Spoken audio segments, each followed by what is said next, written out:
Is it just me? I actually haven't been impressed with Kyousuke's first year. Is that weird to say? I think because he was held. It is because you're impressed with everyone. You were impressed with MongolZ, and Kyousuke doesn't impress you. Let's hear this, Jason. I am all ears for this one, buddy.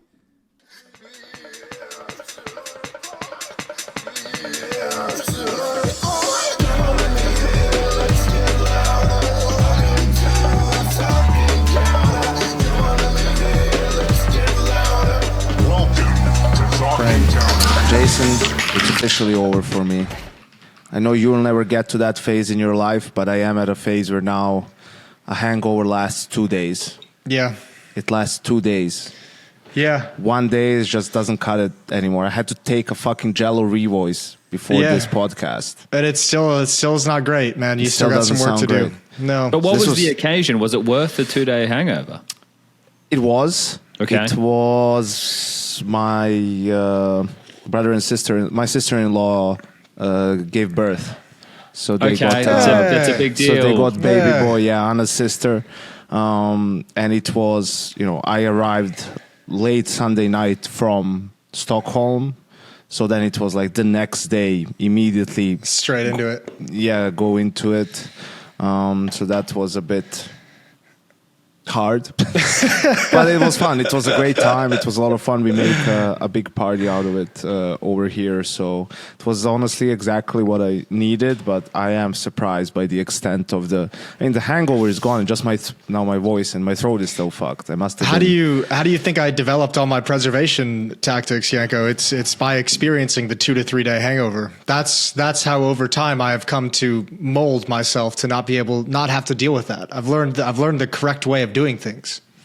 Yeah. Correct is a strong word when it comes to this, but I've learned better ways of doing things. What works for you, Yeah, exactly.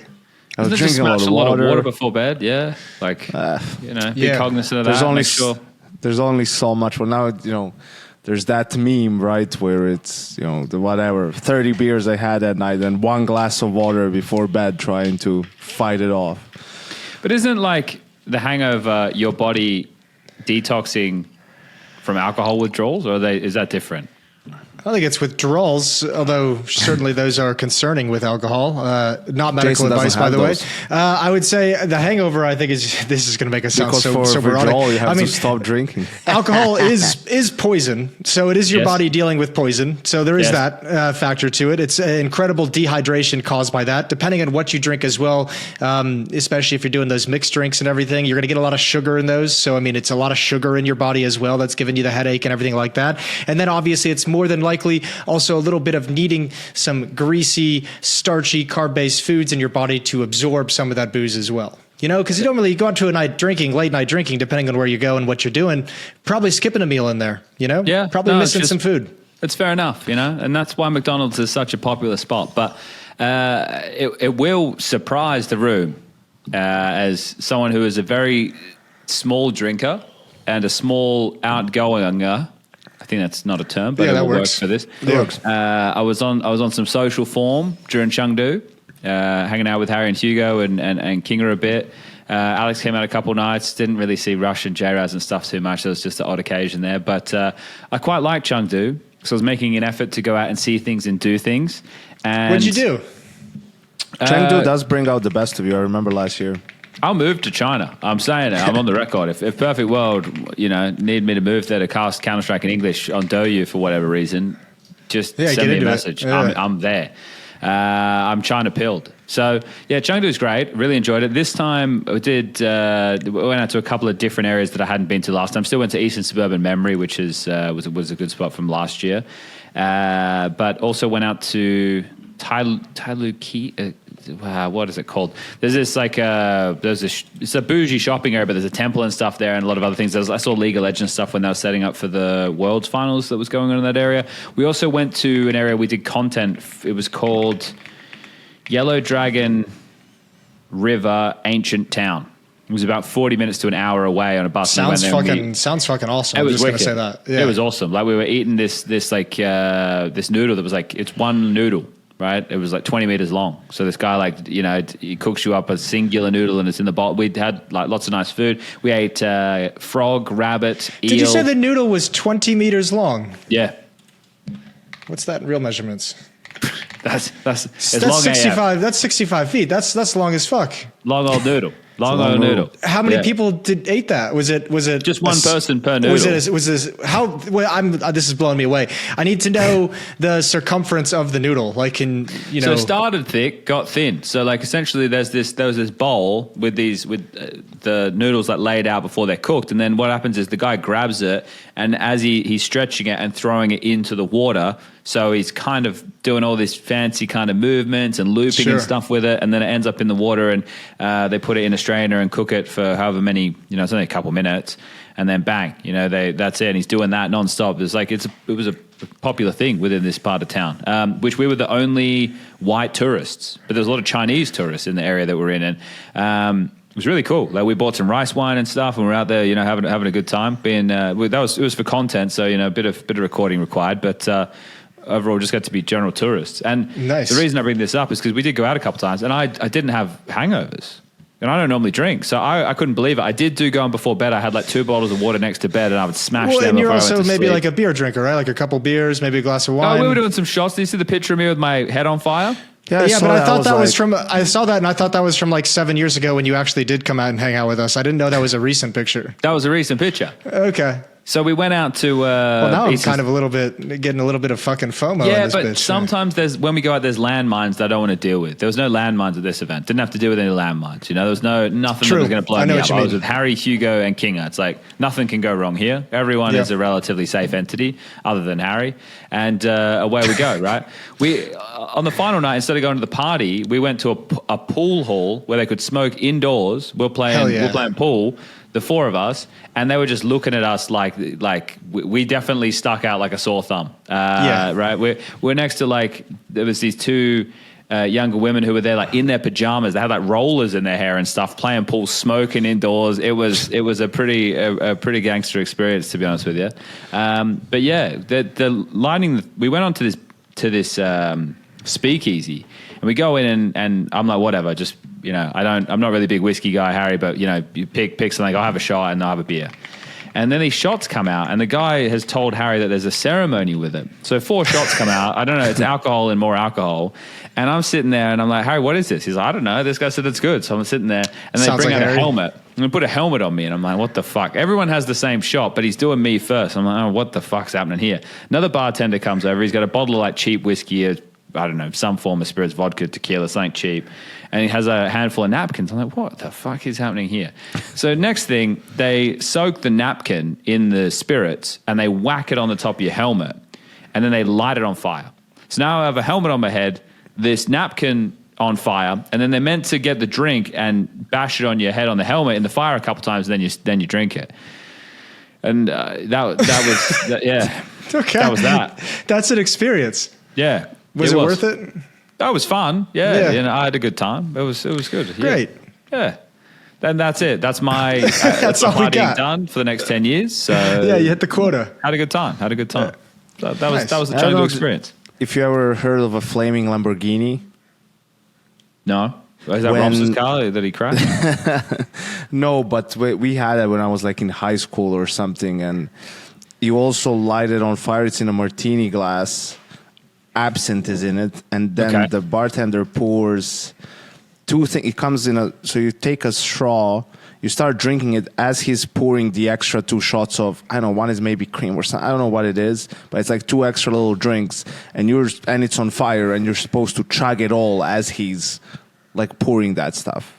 And then you probably can't speak for a couple of minutes because it's absinthe and it was on fire, but it was kind of like absinthe. Cool that's an expert level chugging experience. I love how it's going with at high school as well. If you're like a kid, it's like such a cool thing that you're doing, but probably everyone's looking at you like you're a fucking idiot, which you are. Yes, you are. There was one in South Korea that I remember. I think the drink was called like I Don't Want to Go Home or something like that. And when you start drinking, you're like at a straw, and it's a short straw, and you're down by the glass, and essentially the bartender is pouring things in while you're drinking, and you don't know that he's still topping up, and you're meant to smash it. That was a Kanyang. Kanyang classic, yeah. Yeah. There's a name I haven't heard in a while. Yeah, he's revered for that kind of stuff. He's known around the world for that kind of performance. The original esports gangster, I think, is his official title. It really is. I think he's doing some stuff with like, is it DRX? Whatever. Yeah, Korean he's always team. involved in everything over there. He's been floating around. So some yeah, I way. haven't seen him in a while.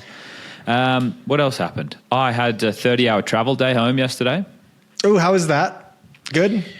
Long, as you Long. might expect. Had a 4-hour layover in Shanghai and a 5-hour layover in Munich. So that's why it was 30 hours. Yeah, but on the new thing that they got us booking the travel through, it ain't easy. Like, especially from Malta flying anywhere as well. And that's if you want to fly on like not a China Budget Southern or airline, Air China yeah. or whatever, right? I want it to be on a Lufti or something along those lines. So I think that's probably why. And then once you land in Munich, for your miles. all my miles that I collect, I'll be booking some flights to Oz soon. Maybe I'll get miles for those. We'll see. It was relatively smooth. You know, it wasn't too bad. It was all right. It was pretty good. I don't know. It was just nice to be back on. I was real jet lagged though. I don't know. Like, I know Yanko's having to wake up at the butt crack of the morning, but I felt fucked, you know, a couple of hours sleep every night and stuff. It wasn't, and I'm fighting off a bit of sickness from it all. Drinking some lemon tea right now, real lemons. That's a classic. Good on you though for going authentic. Yeah. It was the same arena for groups. Yeah, nothing moved. So like we were going to the same venue every day. The hotel was a little bit further away than last time round, but all they did was they had the stage segmented so that, you know, the first set of games could be going and the second ones could be set up ready for the fast turnover. They didn't really need that off day on the Thursday. That's one thing I think that maybe was a bit of an oversight. They could have just removed one B stream day, done 4 best of threes on the Wednesday, and then done 4 best of threes on the Thursday so that no one had to play 2 best of threes. I just think that must have been an oversight, or maybe not even a consideration, because normally that's not possible, right? Normally you need that Thursday as your turnaround time to move everything from group stage space. Yeah, but because you're in the same venue.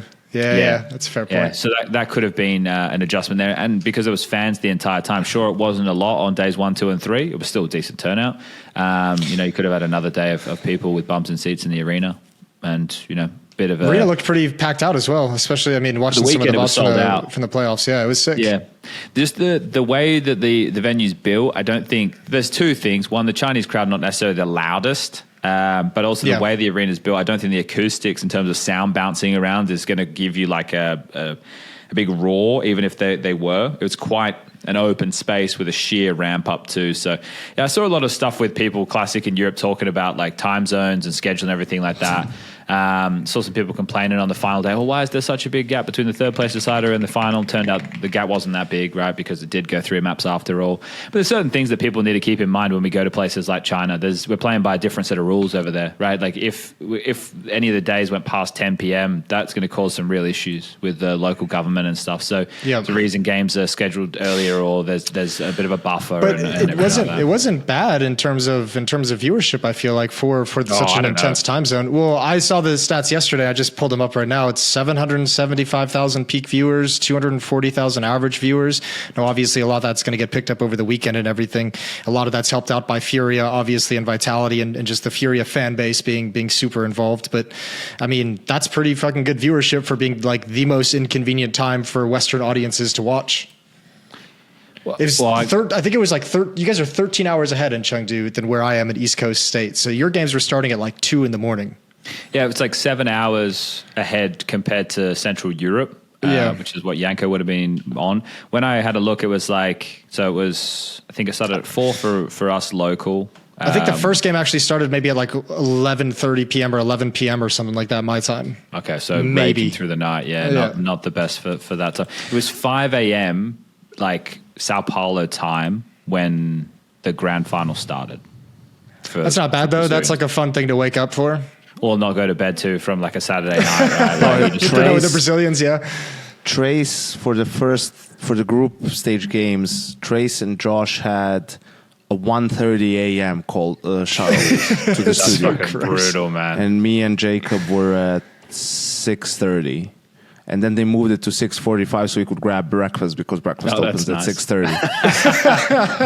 Well, it's important though because people don't know there's fucking nothing out there where they're just studio seeing is Max. It's just Max, you know. Yeah. But it was awesome, right? Like because of the curfew and everything. So as soon as one game goes 3 maps, you know, one series goes longer, they start cutting the time in between maps. They start cutting the halftime. So our segments were like, I'm not joking. 3 even minutes is 1 minute, yeah. 1.5 minute, 2 minutes. So that was awesome. Yeah, they were like, there were some days where it was like, oh shit, these first 2 series have gone long. They just like cut, right? So because they need to make sure, it just shows like when there's a time constraint and there is and there's no flexibility, laws, how flexible the schedule can be, right? Yes. But I think like overall, like I wonder if the players were saying like if the teams would have said anything to like. Yeah, about the faster turnaround times. Yeah, I guess they would have been notified in advance, or at least you would hope so, right? That these circumstances, and that again, it's not going to get to the players. The players might complain, but their management or whatever probably already agreed. Will never escalate it either. Yeah, they'll just exactly, be like, "Yep, right. we'll take it." Yeah, and that's kind of just how she goes, because like everyone has to understand that's the way it goes over there. But the Chinese fans were like, this time round, there was absolutely no way that fans could sneak into the hotel like what happened in previous Chinese events. Like the hotel we stayed in, there was a massive long walkway that was behind a gate. So like on my first day when I arrived, my DD driver went past the location 4 times because like he couldn't see the gate entrance. So there was that, and it also helped that the fans created a barrier out the front of that gate, so we couldn't even see the entrance even if we wanted to. Perfect. So yeah, and then there was just so many security there that there was just absolutely no way that you could have the same issues that we had before. We had the entire hotel just for the event, so there was no way for anything no to disturbances. kind of, nothing like that. So that was really good. But the fans are just as like on point as usual, right? Their meme game over there is something else. And I tried to learn a little bit more about it this time.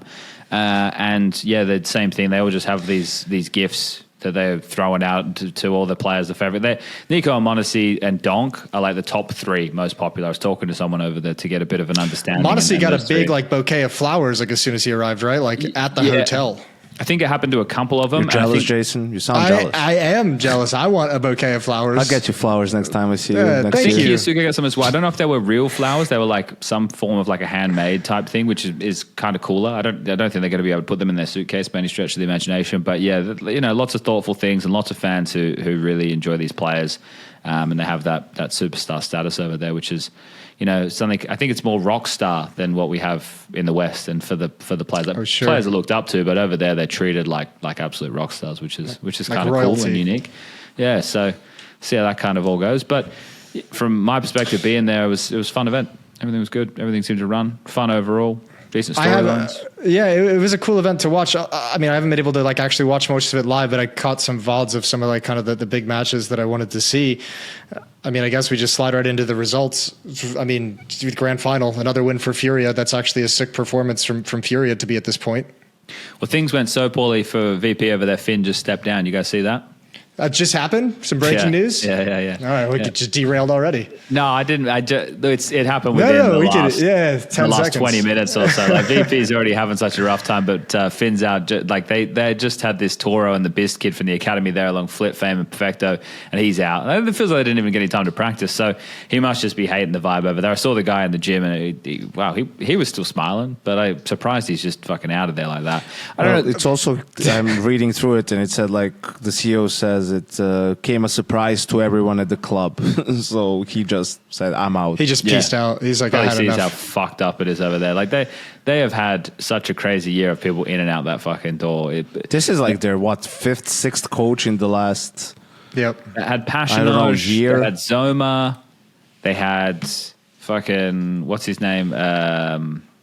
Dastan, but that was a while ago now. Yeah, they've definitely had 4 or 5 in a pretty short period of time over there in that VP part of town. I mean, I guess it just goes to show you part of it too, though, is like, I feel like there were so many like bad decisions made in sequence that this is just like this is everything catching up to him. Just like it feels like so many changes were made just to like keep the ship afloat that now it's just like it's worse than it would have been if you did things 6 months ago a little bit more aggressively.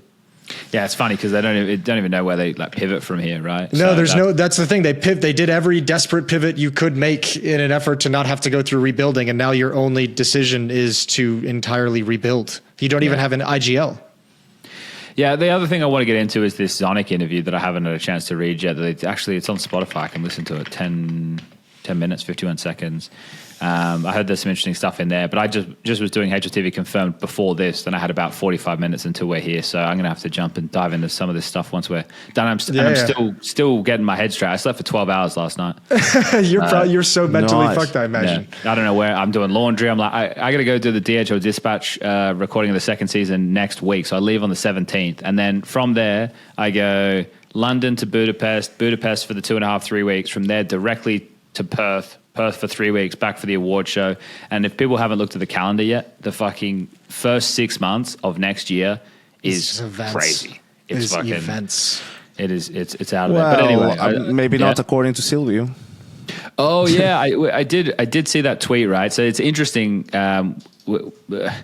Wow, it's interesting if people had no idea about these things, but we'd heard murmurs, right? Obviously, we're privy to a bit of extra information that like StarLadder doesn't appear that they'll be running anything next year. But let's read the Silvio tweet. He tweeted, "Several CS2 Tier 1 events in 2026 won't take place as they missed the deadline for announcing the additional details. None of the StarLadder CS2 Tier 1 events in 2026 will take place. The same applies to 2 of the 3 Fisher CS2 Tier 1 events in 2026, Playground 4 and Playground 5.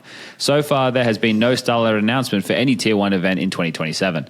So, like, the info on the back end that we were somewhat privy to was the fact that, yeah, it looks like StarLadder are just going to run the major and then that's it. They're just going to be gone. The Fisher stuff, I think people have seen the report to them with no money, and they came in swinging big in the first year of VRS trying to get big teams to their events. But there's no surprise that they're having a tough time. I think that this creates a few interesting conversations. The one that I would imagine Silvio is annoyed about is these TOs taking space in the calendar and then just not following through with their events. That would be the thing which would be upsetting to me. Especially if it forces... Yeah, especially because it forces them to schedule over other events too, which then create conflict. And yeah, now the space that's there is just kind of useless. Yeah, I don't know. Like, there has to be some form of a punishment, but at the same time, it's like you are, by Valve, running the VRS, trying to give the ability for other TOs to enter the space. But if other TOs are entering the space, they're then having to work, especially for Tier 1 events, on a 2-year runway, and then they're fucking things up like this. It's like, well, the things you've put in place are pretty scary for a new entity. I understand StarLadder by namesake is not a new entity, but in terms of them running CS events again, it is. Ben Fisher is new, and since they lost BetBoom, obviously we've heard that it's a bit harder for them money-wise out there. So that article came out that just says they're wrecked right now. Yeah, they had to fire 80% of their staff or something along this line. Yeah. The thing is, it would be good if it could work cohesively, but we already saw this with the Sky Esports mob that they cancelled 2 Tier 1 events over the course of this year, and they have a bad track record, even though they won that smaller one, the big one, just last week, which is good. I'm glad that that's probably where they do need to service, but you're not going to make any headway. What are you going to do? Like, you're not going to have big teams, so you're not going to draw viewership, so you're not going to get sponsorship. So it's a zero-sum game in that sense. I don't know. I don't know. Well, the big thing this also partially hurts too. I mean, I would say the Tier 2 scene is probably gonna suffer from this the most. Like, those Fishers where you actually get like those Fisher events and probably the StarLadder events next year before they reestablish themselves would have been the opportunities for like the Tier 2 teams grabbing in a VRS to fight against the lower Tier 1 teams scrambling for a spot in Stage 2 or Stage 3 or trying to grab some extra VRS points for next season. Like, that's where you get the most combination between the top dogs, the top 10 teams, top 12 teams, and then the next teams. Well, yeah, I agree, right? Because, well, maybe this is where the distinction is off, right? Because you're right, like the Tier 2 teams, they're not even the Tier 2 teams, they're the teams on the cusp of the invite bubble, yes. Right? So those teams would be able to take advantage of a Fisher or a StarLadder because the top dogs will skip those events to offer something else. But then maybe that shows Fisher what their demographic should be. Maybe you should be aiming to run a lower tier event and you don't need to be blowing 1.2 million or whatever in prize money to try and attract the bigger dogs. But again, you still have that problem of not getting the teams, not getting the sponsors. But the quality of event they put on, I think, would be more than good enough for that that area, which needs to be serviced, and we don't know how we're going to get there yet. We still need to see who's going to fill that void in the future. They were doing both Dota and CS with like $1 million prize pools. I mean, this is a nice hotel in Belgrade where they're putting people at, and the venue is pricey. I mean, they did the Belgrade Arena. That's where the PGL tournament was supposed to be for the last one, right? Yeah. It's the biggest venue in this region, really, in a way, and didn't seem like they were able to sell enough on it or make enough money considering how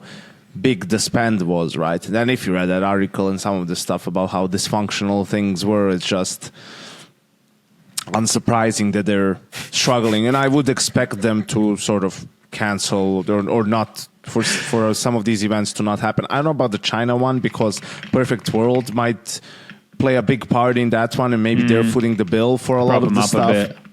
But other things, I mean, bro, we were doing like 4stake.com ad reads during the playoffs, during games. I mean, when I say we, I mean Dinko, because I ain't doing all that. But the readouts are just, it is the play-by-play's job, you know? Yeah. You do it exactly. like the guy from the UFC. What's his name? John Anik. There we go. Yeah. That's the one. Yeah. Yeah, but those things also felt like they had no place, Yanko, especially when they were making people you guys do like YouTube reads. Like, well, I don't think you're drawing more people. But that and tickets. It's actually just mostly annoying, yeah. But I mean, as far as I know, in Belgrade, that was like the extent of the advertising for those events, which is also like when they announced they were doing the PGL the Belgrade Arena, not PGL. When Fisher announced they were doing the Belgrade Arena, I was like, I was in that theater that you did last season. Like, I don't think you're ready to upscale quite to this degree just yet. So yeah, that money probably could have been stretched out with a little bit different of a target, but I mean, I guess I don't know. It's kind of the scary nature of the business right now is seeing TOs like that kind of drop out so quickly, like come in with the flash and then just kind of disappear. Yeah, but I think that is the nature of the beast though, right? Like I saw a thread on HLTV the other day and I thought it was an interesting question because I couldn't even ballpark it. Maybe you guys could help. But they were asking how much like the average tier 1 event cost to put on. So I think you would take prize money out of the conversation, right? Like we would be talking more about venue, flights, accommodation. Like if people think about it, Chengdu, we literally just paid for an entire hotel for an entire week. Like I'm not even joking. When I say that ESL had the entire hotel, there was not, the only other people in the building were staff or security. There was not a single other soul. That hotel was bought for however many people was there, 16 times. I don't know if they make them share rooms or not. But I don't think so anymore. Surely not. I don't know. And I also know like all the staff were also put up in that hotel. Like that itself, I can't even fathom a figure of money that it would possibly be, right? So, but we're talking, I don't know. Do you think I'm off if I'm saying it's like 3 to 5 million to run an event? Does that seem crazy? No. Although, I mean, I don't, the details. Maybe that's including prize money. It's a big range.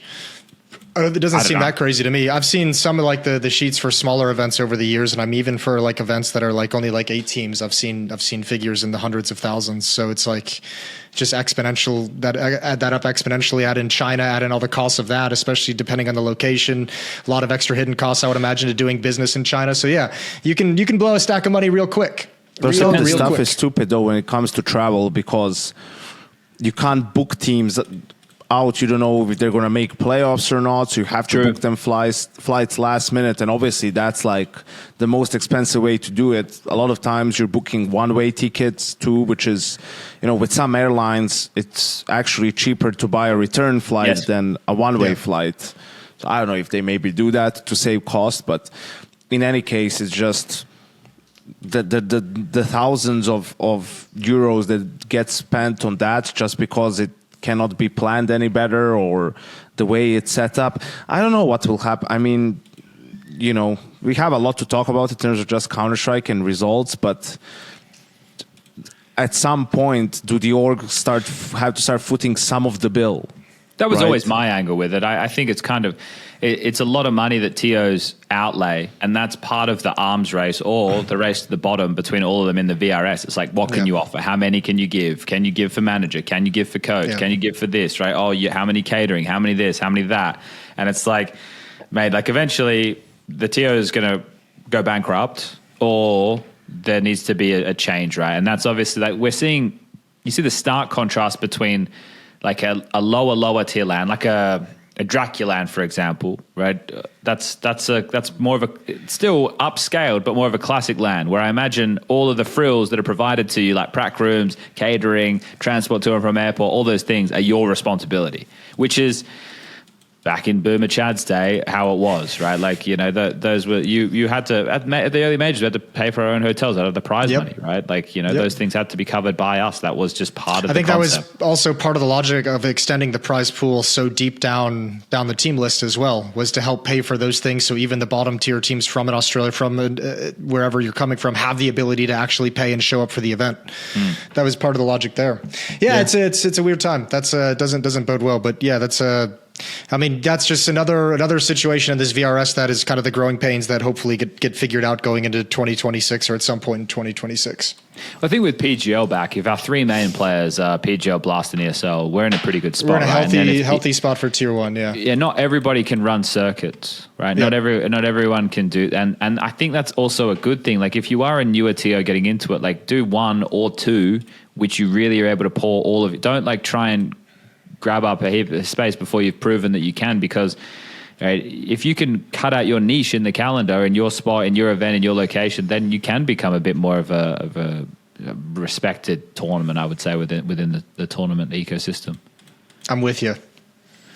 Do we want to start? There's still plenty of like random like little tidbits of news that we can get fired up about. Because a lot of the smaller stuff, like in terms of like roster changes or those 3 smaller LAN events that happened last week, I'm not hugely invested in. But if anybody is interested in talking about those, I would entertain the conversation.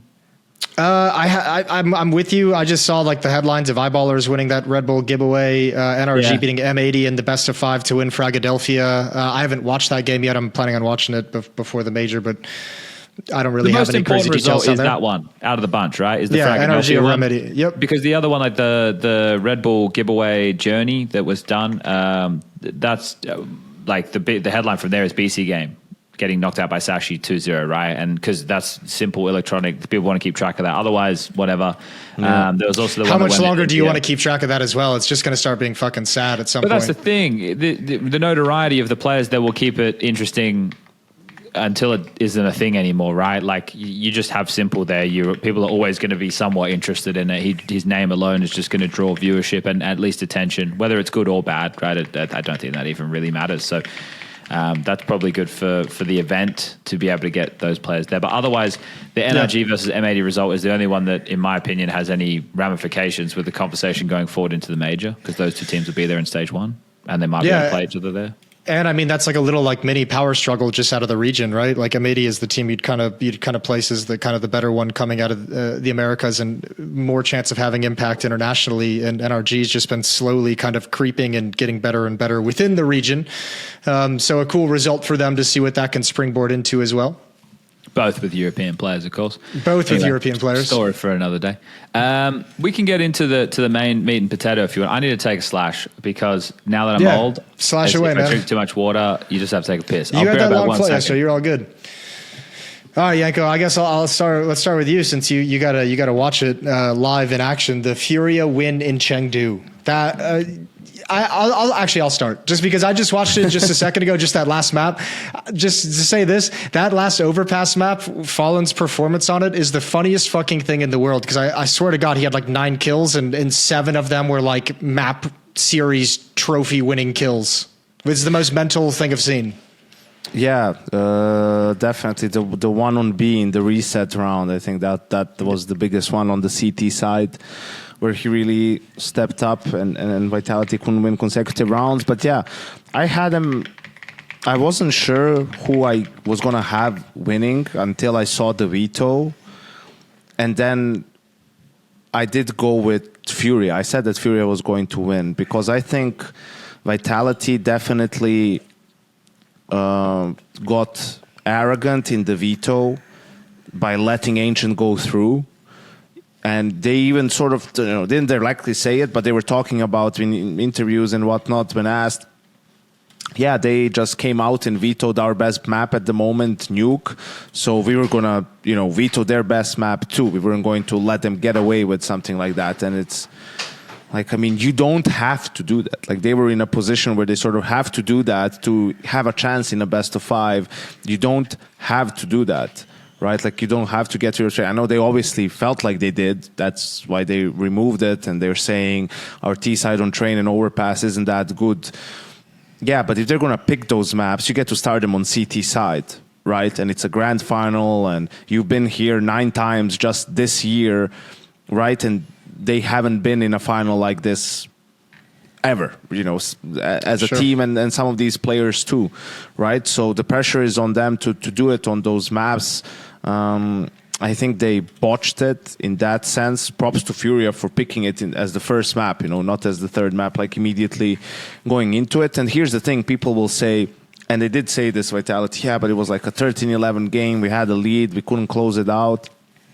It was a lot of chaos and everything. And it's like, yeah, but why would you go for that if you're Vitality, right? Like that. Those are the things that I don't really understand what their thought process was about. Why would you bring it down, the Counter-Strike to that when you're arguably the better, more experienced team, right? Like that's not something you should go for. I was also surprised to some extent to see FURIA veto Nuke and not Dust 2 potentially, because they only lost Nuke once in the last 3 months, and it was to Vitality, but they've been a pretty good Nuke team otherwise. I guess they just saw it as Vitality's biggest strength at the moment and wanted to get rid of it. So the veto was pretty peculiar to me. And then on top of that, Vitality doesn't pick Dust. They pick Inferno as their one map, out of the first 3, which again was surprising because historically Apex picks to punish the opponent, right? Doesn't pick so much to his own strengths, and Dust 2 was a bigger punish than Inferno, and we saw how that unfolded too in the end. This video conversation, I was listening to you guys have the chat on the desk about it, and like your general sentiments of it, Yanko, pretty much lined up with where I was at, because I didn't think there was any need for Vitality to play those games. It's like this is the thing though, what we think and what they did show us more about where they're at as a team than what we thought they were at as a team, right? Like I thought they were more in control of their season and the space than they actually are, because if they're so fearful of FURIA's Overpass and Train, which are 2 very good maps for them, there's no taking that away. That shows that their map pool is nowhere near as deep as what I thought it would be. And actually seeing in some of the games their T-sides on some of these maps, it is going, okay, well, there is weaknesses here. I just don't think it was the time. Like, I think it just regardless feels weak, right? Like it feels like they're showing weakness. If I'm FURIA in that moment, it's like against us, they think that like their best chance is to play this map. It's like, okay, like think about how much respect you've just given now to their train. You've just like, and again, it is a good map for them. You've just given over so much respect. And if FURIA are like, they've only played you one other time this year and you beat them, it was the best of 3. And the only map they won was Overpass. You blew them out 13-7 on the other 2. And it's like, okay. Yeah, and like, it's also like, why did you ban Train, not Overpass? That was another, like so many surprise. Like I don't think I'll ever be surprised this much by the veto in a best of 5 final again. But this was like crazy. Almost every single map. Do you think I would have picked Mirage over Inferno for Vitality too. Like I thought Inferno was going to be the decider. Vitality was going to pick Dust 2 and then Mirage, and FURIA was going to pick, Overpass and Train, sure. But then again, you have to start T-side on those maps. It was just very, very strange from Vitality. You think they were trying to do like something cute, like some kind of like long-term game of setting something up, show they can play a map, it's just because it's only unique to FURIA, Aurora. There's probably 1 or 2 other teams in there who ban Ancient, but MongolZ don't ban Ancient, Falcons don't ban Ancient, right? Like if we're talking teams that MongolZ don't ban Ancient, this is a thing that can only play in a very certain amount of head-to-heads, and this is one which is still a fresh head-to-head that you're 1-0 up going into. Just shows, again, I think it just shows weakness of where they're at right now. I think I put more stock in them being comprehensive from top to bottom in the maps that they play than is apparent, right? And that right there, that is a good sign for the major because, right, it brings FURIA well and truly into the conversation alongside of Vitality, MongolZ, Falcons. And I'll probably stop there because Spirit are doing more to disqualify themselves from the conversation. MongolZ are falling off a cliff. In it. The main takeaway, and reference this on Hatred TV as well, Duncan made a tweet. I'll see if I can find it. It's only the second part of the tweet, so I don't even need to find the tweet. I just want to make sure I get it right. but it's essentially just about the bracket deciding it all for the major. And I agree with that, right? Like, there are certain matchups that could appear in the bracket that will be really good for a team like Falcons or really bad for a team like Falcons. So, fuck, Duncan tweets a lot, doesn't he? Yeah, he does. Man. He cranks them out. Jesus. I don't even know if I'm going to be able to find this now. I don't even know when or where I would have read it. It was on the way home yesterday at some point. But yeah, oh, fuck it. Anyway, it's about the bracket of the major going to decide a lot. And I agree with that sentiment, right? I don't think this... I think just the fact that they lost 3-0 in the final, I know all those maps were close, the 13-11 or 13-10s, and clutches, there were clutches from both teams. Fallen had a clutch on every single map, right? Like he had a clutch on every single map, and when you go down to, there only been a couple rounds in it, like he definitely made the difference there. But I think it's a fun head-to-head. It shows that FURIA are no longer a dark horse, they're a contender. It shows that Vitality are struggling to get whatever they had as their magic in the first season back, regardless of the consistency. Mezzi also, there's a quote from an interview from Blast Rivals, right? It's a lot of responsibility on us as individuals to switch things up, which is essentially just being present and coming up with constantly fresh ideas or positions to play so you can't get counted because you're in the hot seat at the moment, whether you like it or not. That's what that feels like, right? A team conversation where they're all just like, we're all running the same plays, we're all running the same things, and everyone knows what's coming. And we all feel like we're getting countered. We all feel like we're a step behind in these games. So I mean, that's just a reflection of a team conversation that was like, everyone needs to go back before the major and just figure out like 1 or 2 new moves in all your positions. Like you have to change something up. It just feels to me like the hunger's diminished a little bit. And they've also had a heavier loaded season this time round than what it felt like last season. It felt like they had more back-to-back events to start it off. So that's definitely made a couple of hits. So it is a weird one. This is the thing though, they're still in contention. I would still consider them the best team, right? They lost to FURIA, it was close. Oh, for sure. I still have them in that pole position. If you have to, and we'll do this again next week after Blast, but if you had to do a power ranking right now, how is it looking like? Who's number one? Vitality. Would be number one. Yeah, still. Well, yeah, because like I look at it, like the FURIA result, it's a great result. Like I definitely don't want to take anything away, and I've been getting behind this FURIA story. Like if you look at their results since the addition, and then like playoffs here, group stage playoff here, and then they get to the point where it's like trophy, but 3 trophies of varied degrees. Like it would go Chengdu, FPG, then TWC, right, in terms of difficulty to win, I guess, is what I would say. The thing is, I can't put, like, if we were to do a pure power ranking based off of like the understanding of right this second, you would say FURIA, right? Because they beat Vitality in the head to head, but MongolZ beat both Vitality and FURIA, right, at that event. So this is why for me, I would have Vitality 1, probably FURIA 2, Falcons 3, MongolZ 4.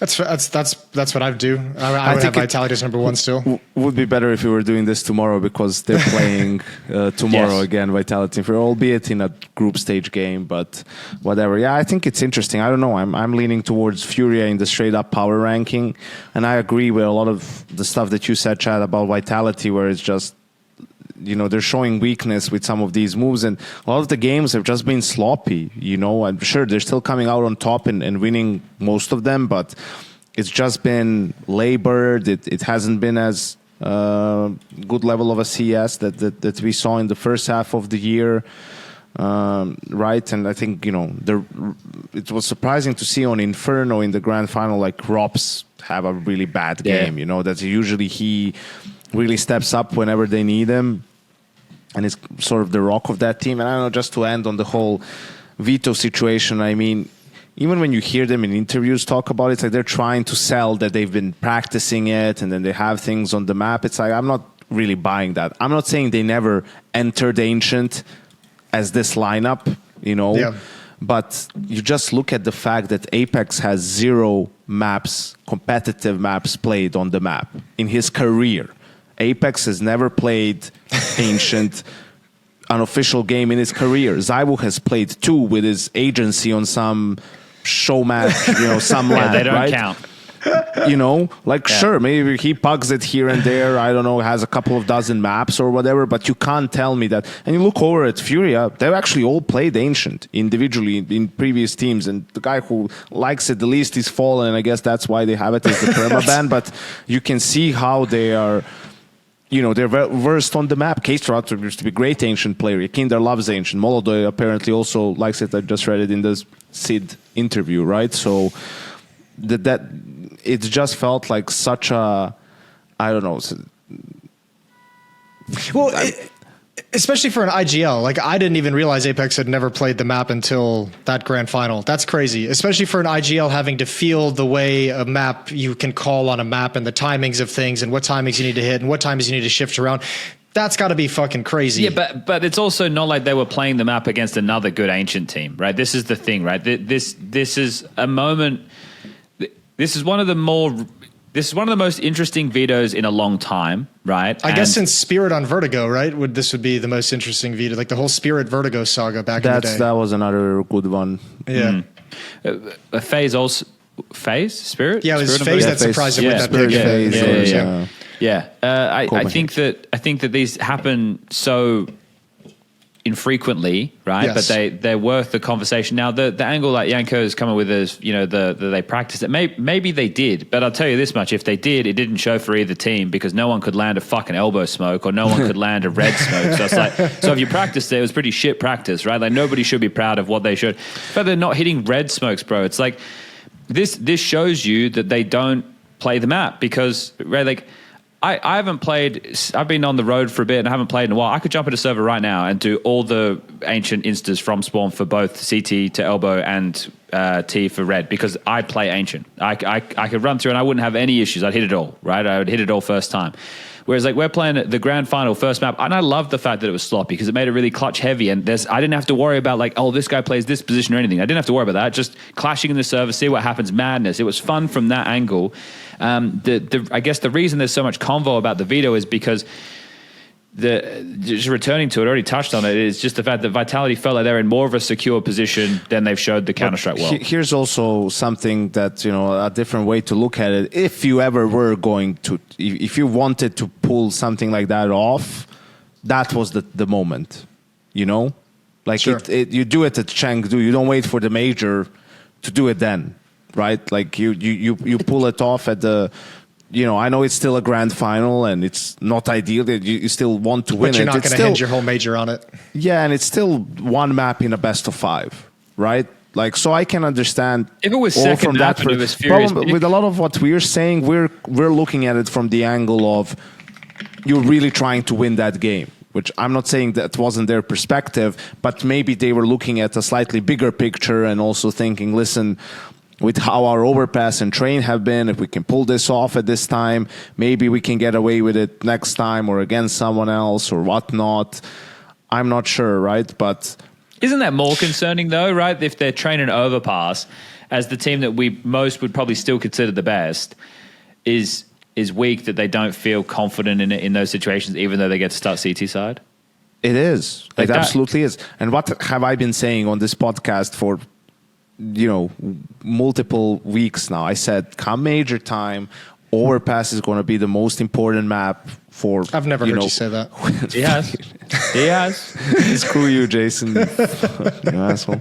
And because it's going train and overpass means they can always pick one of the two. Exactly, because I wasn't going to say they're the best overpass team in the world, FURIA is. They're 11 in a row right now. It's not even that. It's just about, you know, when it comes to the decider so that the other team has to veto it. But against them, it's not even that. And the fact that they have train in their pocket too, it's a bit reminiscent of when Gambit youngsters were on the rise, right? And they were the masters of Vertigo, train, or what was it then? Vertigo, train, you know, like all those quirky overpass, you know, like all of those maps were their best, and they always had, you know, at least one of those. Sure, people permaban one of the other ones, but they would always have one of those in the pool. So I think part of the reason the whole map veto is kind of intriguing is because FURIA has been pretty vocal, and Sid said it in the interview that they want to have a 7-map pool. Like that's their kind of goal for the end of the year, is to actually chase this 7-map pool, the fucking elusive unicorn of being able to do that, because no one's ever believed a team could actually execute a 7-map pool with any kind of efficiency. I mean, is this a sign they can do it? Like, like their ancient being. No, it's not a sign they can do it. Theirs also looks shit. They were also missing red smokes and elbow smokes and everything like that. Like that, this is just a blip on the radar, everybody. Don't read into this like it's some fucking 5D chess. I know, but nonsense. I want to read into it. It's both teams. It's both teams hanging their cocks out and having a dick measuring competition, and then Furia's is slightly bigger, right? Because at the end of the day, the reason this is crazy it's kind of a big deal. But not because it doesn't have to play in again. If they face in a best of 3, it'll just be banned in second phase. Unless somebody, again, picks it in first phase, which in a best of 3, you don't have the same wiggle room as you do in the best of 5. Right? This just stands out because it's a 3-0. It's the worst loss in a final all year that Vitality have had, right? Because what was it? Their 10th final, they've won 8 trophies. They lost 1, it was to G2. That one went all 5. This one just on paper is a 3-0. But when you go down and you look at the details of the best of 5, Ancient is like a swing in the breeze for both teams. We either hit it or we don't, and then from there we can settle into the rest of the series. Inferno's the concern because Rops went missing in that one right there. Mezzi's had a pretty rough overall event. Apex had a pretty poor Inferno as well. Like he didn't get a lot of kills in that one. And then Overpass is where it feels like their map pool gets exposed. So those are the problems, right? Like it is realistically on paper a final that could have gone either way. Yeah, I'm just reading this Mezzi interview right now, man, and I hate how players like phrase shit sometimes, because he's talking about how the whole Ancient thing, right? And they obviously like wouldn't have played it if they didn't have any practice on it, whatever. But then it's like, well, we're still confident on like Train and Overpass, but That's not what this does in the veto. That's not what this says. But we know we need to like work on it, and we weren't going to let them have 2 of their strongest maps and 2 of our weakest maps as the 2 out of the first 3 in the grand final. It's like, bro, he said, of course it's showing some weakness in terms of our results, but like I said, we're still confident on those maps, and on a good day we can still beat some good teams. It's like, that's not how it works. Like if this is the case, if you say, well, we are struggling, the maps just aren't going well for us at the moment, we need to figure it out, not feeling super confident on it. Like, how can you feel, if it's your weakest map, you're not feeling super confident on it, are you? Like, you can beat a team, but it's just, you can't have it both ways. Like, trying to have that cake and either admit that, it or don't. Like, or just say no, or don't talk about it. It's like you're just sitting on that fence. And the reason, like, I understand that this tournament is nowhere near as important as the major, right? But in the grand scheme of things, if you are chasing a legacy and you have the ability to, win this into Hong Kong, you build some confidence, then you go into the major, you get 11 trophies in the year, you beat Astralis' record. That's pretty nice for the history books. You also set yourself up when you start Krakow next year, where you can capitalize on the momentum. You could be the first team to ever win Grand Slams back-to-back, because that would be your 3rd notch, and you need a Cologne or a Krakow to convert it, and you would have been able to do that. Now you've added another team to the list who's beaten you over the course of the year. So we can remove the legacy and we can remove the gentlemates as part of that. But there are now Falcons have beaten you in a 3rd, 4th decider. MongolZ have beaten you a couple of times now. Yep. G2's beaten you in a grand final, right? So that list is starting. MongolZ have beaten you, and that list is starting to grow. Times. So you're showing a bit more weakness. And that, like, it's fun. I like this. This is good. I'm glad it's this way, right? Because now, like, it's really going to be matchup dependent. And don't trip up in your Swiss stage. Make sure you go 3-0 and make, like, you hope that the other best team goes 3-0, so you avoid them, and then we don't have like the bracket stacked on one side, or you have to play your kryptonite, right? There's some really fun things where there'll be more on the line in certain scenarios because of these potential head-to-heads, and I think it's fun. I still think Vitality, for my money, best team. But for my money, MongolZ Rookie of the Year. Why do I keep seeing Kyousuke's name in the list? He hasn't done anything. He's just been playing well individually for as well as MongolZ. The second part of the. No, I agree, absolutely. Yeah, but not even the same he universe. Doesn't have, and after Chengdu, there's no way he doesn't win it. Like I think even if Kyousuke goes and wins MVP these last 2 tournaments and Falcons win both tournaments, I kind of still feel MongolZ has him beat. Is it just me? I actually haven't been impressed with Kyousuke's first year. Is that weird to say? I think because he was held It is because to the you're fucking standard of impressed Donk. with everyone. You were impressed with MongolZ and Kyousuke doesn't impress you. Let's hear this, Jason. I am fucking all ears for this one, buddy. When I watch Kyousuke play, like I know he's going to put up the numbers, I know he's going to get a good rating, but like I notice more of like the positioning mistakes that he makes sometimes that like cost them a round entirely. Like the easiest example to point to, which we've all talked about at length, Inferno at the B bomb site. I think sometimes he gets in positioning errors where he's looking for a fight when he should be playing to live and play for time so teammates can rotate over and help, and that loses you rounds. I think on Train I've seen a couple of times where he's like positioned not with a teammate where probably an FPL he's used to getting 2 kills, but in this kind of a game and with layered utility and the kind of spacing that pros have, he gets maybe 1 and sometimes dies without 1. So I feel like there's just so many positioning errors that cost so much that I feel like the benefit of his obvious talent and skill is kind of breaks even in a way. You know what I mean? But this is the thing, like this is why it's not any kind of crazy heavy criticism. I still think he's an incredible talent. I think he's going to become a good player with time, but I haven't been nearly as impressed as I feel like other people have been because MongolZ. Dude, I like that start with MongolZ though is why like he had some really good games. I think you just didn't give enough credit in those points more than anything. It's not me, Yanko, it's you. Yeah, thank you, Jason. The thing is though, Kyousuke has had some really strong games, right? Where he's like absolutely mauled. So I think the problem with Falcons is when they get into those tense matches, they go missing, and I don't think he was part of the going missing. Well, maybe he was. I'd have to go back and check the stats, but regardless, my angle here is he was compared to Donk, right? Sure. Now, Donk isn't even doing Donk things at the moment because Spirit in the fucking dirt, They're right? the So like, even Donk ain't able to carry them through that. So, But that... I just mean that's why Jason's probably not as impressed as what he thinks he should be. He might be falling into the trap of... They're not... He's not the same... They're not... the same type of players, him and Donk. Like, it's just because they both came from Spirit Academy and, all that stuff that people were comparing them, expecting him to be. Like, he doesn't have the same style as Donk. And also on Falcons, he doesn't play all the positions really in a way, right? But he's been there. He was their best player in the semifinal that they lost to FURIA. So, yeah, I think he's been really good for them. It's just, there's been some mistakes here. You take into account that he hasn't played Inferno really before, and then they switched his position a couple of tournaments ago where he went to B and Nico became the rotator, which gave them a bump in performance initially. But obviously that's like the clear weak spot for them at the moment. Yeah, I think like for me, it wasn't so much the Donk comparisons. It's just like that's such a statement from Falcons to go seek out and buy this guy out and get him over here and then give him positions and let Nico step aside for those positions. I think that's where I'm kind of like, I don't know if he was ready for this. I don't necessarily know if there's. I think some of those spots Nico shouldn't have been in the first place. Like, I think like Nico mid control, T side, ancient. Doesn't fit with the profile of where I would imagine to get the best out of Nico. Like, I don't think it's the worst thing in the world. I think that like Kyousuke is not the reason Falcons are losing. No, not at all. So it's like, well, not the big picture reason they're losing, but he's certainly been a factor in some of the games that they've lost. But I mean, every player will be in that sense. I'm not going to nitpick it that hard. I mean, Falcons' biggest issue clearly is kind of what Zonic alluded to a little bit. But I mean, their post plants still have some struggles that just make you scratch your head. Actually, a lot of teams are having that right now.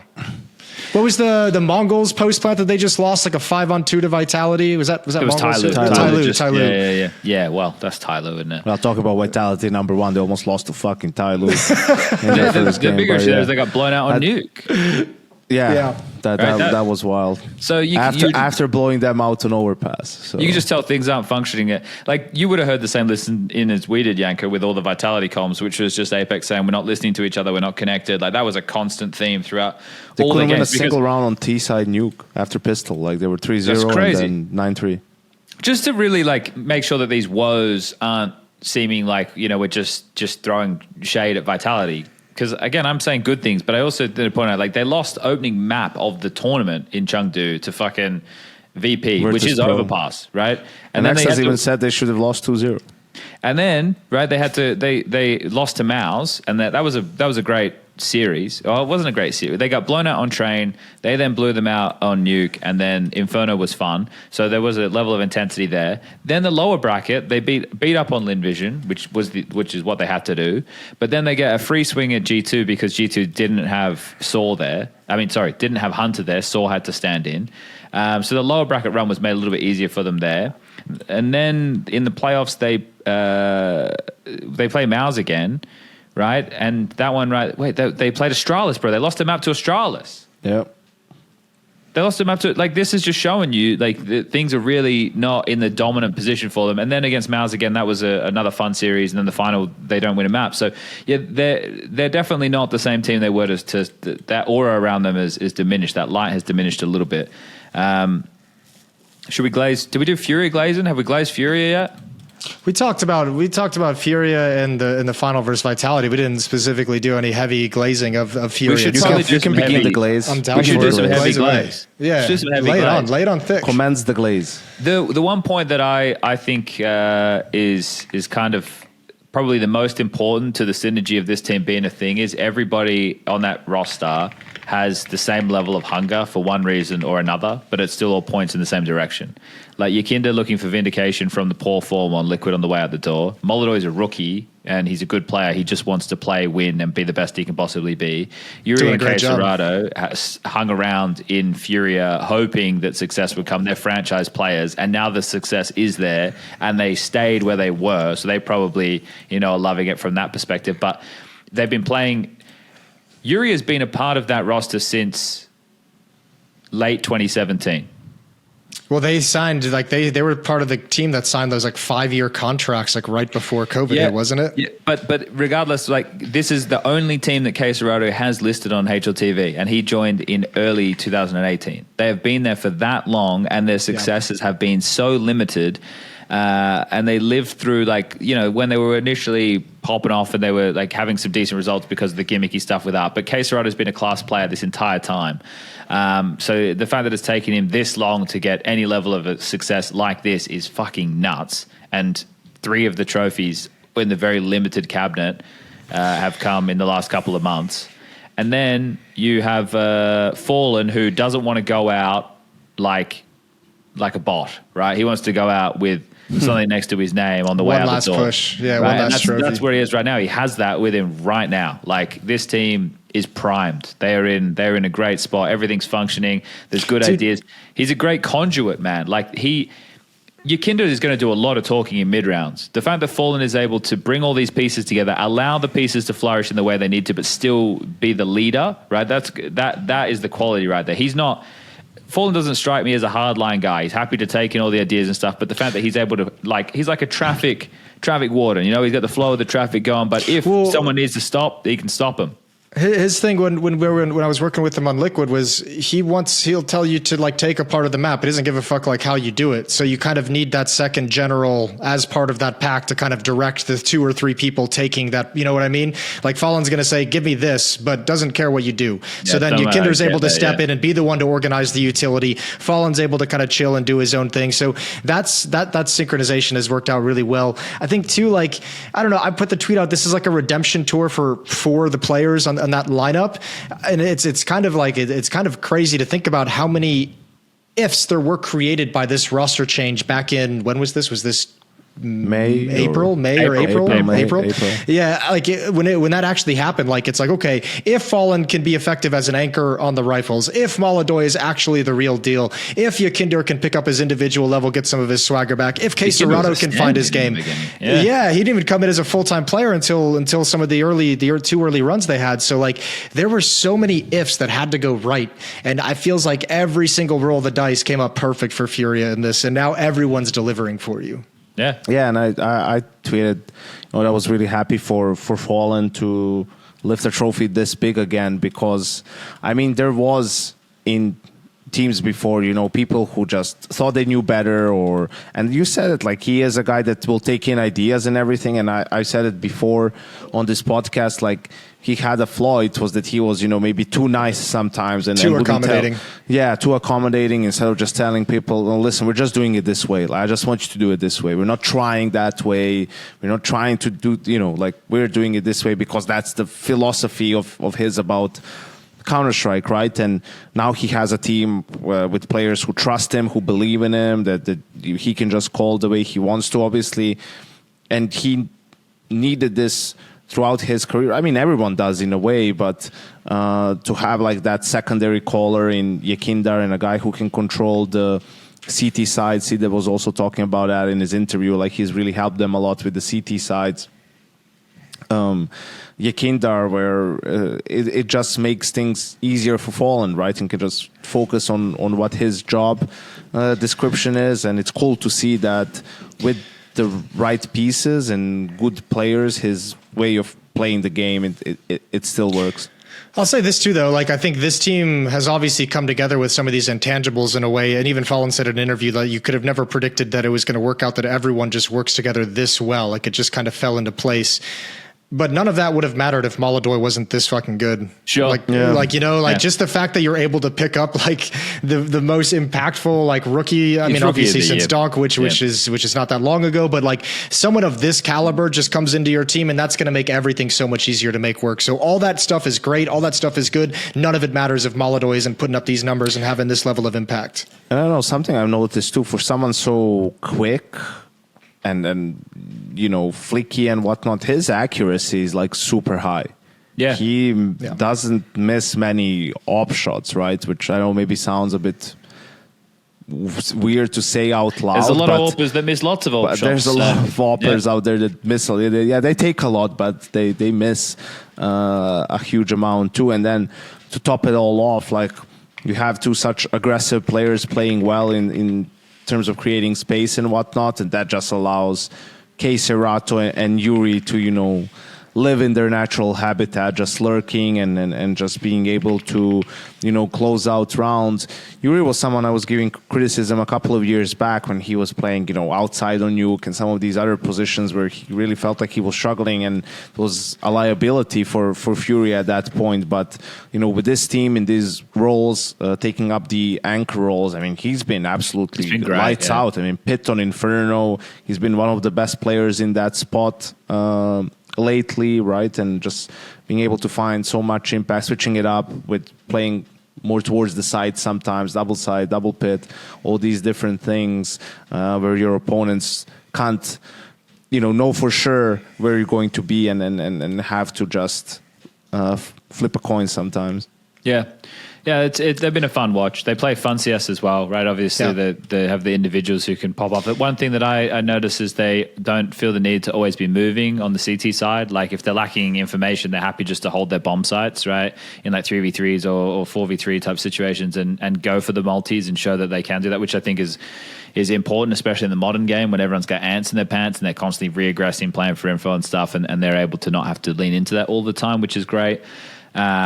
So yeah, it's a perfect time to be geared up as they are. They will finish Hong Kong regardless of result here. Doesn't hugely matter in my opinion. Obviously, unless they just bot out. Oh, they're going into with a bunch of momentum into the major. Well, yeah, but they get a couple of weeks off to prep some new stuff too. So looking good. I'd get into that in a bit. I'll also say that it was fitting in Chengdu that MongolZ and Falcons were in the third place decider, because both of those teams struggle when the stakes are the highest. Like, that's not when they usually play their best CS, and it's been the case for Falcons for multiple tournaments. And yes, they've been getting better with each tournament, but that sort of issue still persists where they don't play as good in that semifinal against FURIA as they did in the perhaps Spirit game or some of the other group stage games. And I know Zonic was talking about it in the interview too, and Kiksan a bit, and they're trying to sort of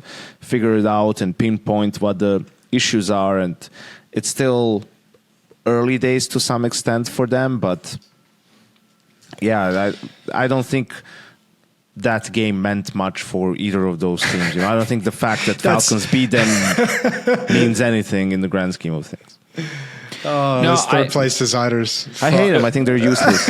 I know, I can tell. The ramifications of I think it probably really just like kind of is a punch in the gut to Mouse. Like even if what you're saying, Yanko, it's like, oh, it probably wasn't the highest intensity matchup or maybe didn't have the most importance to them. Nobody wants to lose. And I think like having the mental edge against you is not what you want, and that's what Falcons can take away from a bad semi, or a semi that wasn't the desired result. So, there's something there, but yeah, I get what you're saying. I think that I'm just interested in seeing the way that these head-to-heads, even in these matches, will have ramifications. Because I'll be honest, Falcons out there they were the home team. I know they weren't the home team, but they may as well have been the home team. They had the most fanfare. The fans would get the loudest for them, just always yelling the players' names and stuff. So I think for Falcons to go out there and put on a good show was probably important for them from that angle.